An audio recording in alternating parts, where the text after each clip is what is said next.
faptului că am achiziționat în această toamnă o mulțime de display-uri interactive ProEyes pe care profesorii noștri le utilizează la clasă. Acestea sporesc atractivitatea orelor de curs și ne ajută să adaptăm demersul didactic la specificul generației de astăzi.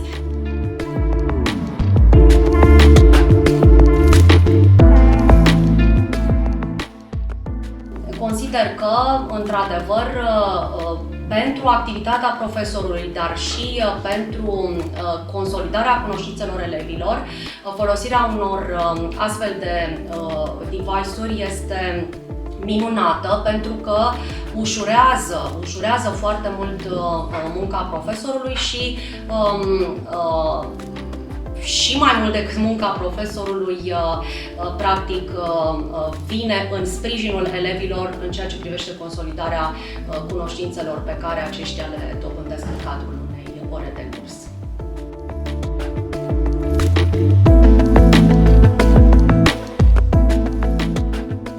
Putem spori dinamica orelor de curs, ceea ce rezultă într-o mai mare plăcere a copiilor de a veni la școală, de a participa la ore și de a pleca acasă cu mai mult de 50% din lecție învățată.